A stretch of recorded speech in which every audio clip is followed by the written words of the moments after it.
Hi everyone, and welcome to round 2 of chemo. It's been 3 weeks since my first week of chemo, and I'm heading in today for my next round. Let me give you a quick recap on round 1. Round 1 was on the Tuesday. I went to work on the Wednesday. By Thursday I was exhausted, and that's mainly from the steroids. So I have to take steroids the day before, the day of, and the day after the chemo. And that was, really quite exhausting, keeps me awake at night. That and I'm having hot flushes because they have to shut my ovaries down, and that also keeps me awake a lot. I could only work the half day Thursday because of the tiredness. I'd planned to take the Friday off and take a few extra days. Mum was down and visited.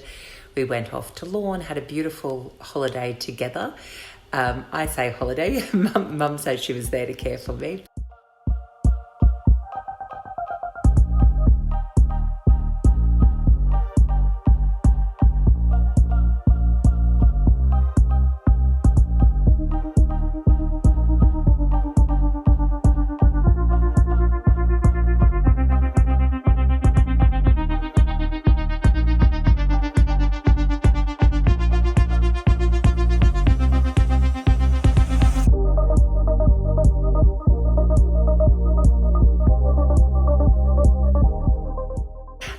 Friday was probably, and Saturday together were probably the worst days.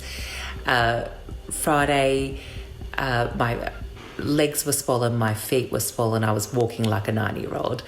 And that was from fluid retention. Now, my oncologist called me in on the Friday because I'd emailed her. I'd had quite a lot of weight gain within a week. That was unusual.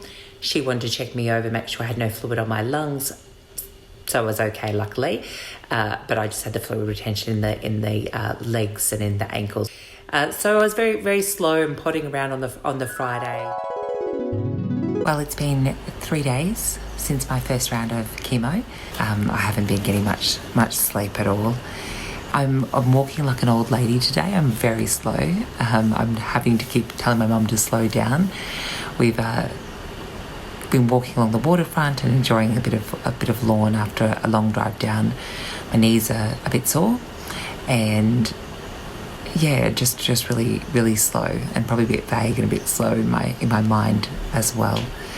But other than that, managing to get through the day okay, and feeling better than I expected. I've not had any nausea, which is really great.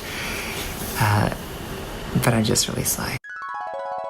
But it was all really manageable. Like these in the scheme of things, a little things.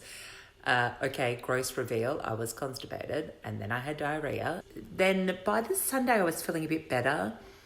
The Monday, I was feeling better. By the Tuesday, I was full of energy. I was bright and cheery and back to myself. By the Saturday, I drove my mum to the airport and bid her farewell very early, and then by the Sunday, that mum had gone, so this was midway through, the hair started to fall out. And so that's why I am rocking this very glamorous headpiece today. This is something I probably said I wouldn't do. I didn't ever want to look like a cancer patient. I'm hoping I have taken my own version of it. I'm a super big fan of the 1940s, 1950s era fashion. During World War II, these bows became quite popular, and they're back on trend and back a little bit in fashion at the moment. There's a few girls wearing the bows and stuff, but these were from the women who went off and started working while the men were away at war, and tied a little bow. So because I used a smaller scarf for that, it wasn't going to fully cover my head. So I've put underneath a bamboo sleep cap. Now, this is something that when you lose your hair and you're cold at night and your head's very sensitive, they recommend these little caps. So I've got a little bamboo cap. It's very soft. And then I've got this cute little bow. Yesterday I had a portacath inserted. So I've got a little bit of blood and a little bit of mesh. You can kind of see that's there. The portacath is inserted here. So what is a portacath? I'd never heard of it before. feel free to Google it. You'll probably get better images than what I'm showing you of my scar and mess. But basically, because I have to have IV for a year, the chemo, I guess, stages of it is about 4 months, but there's other drugs I have to take for about a year, which is inserted intravenously. Because of that, I have to have a cannula. I hate cannulas. If you've ever had them, most people don't like them. They're uncomfortable. So it's basically a little port that goes under the skin. You won't see it. It's all stitched under. The nurses then feel there's little dots on this round kind of disc.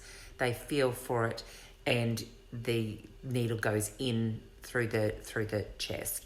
The surgeon who put it in explained that the vein that they put it into is much larger.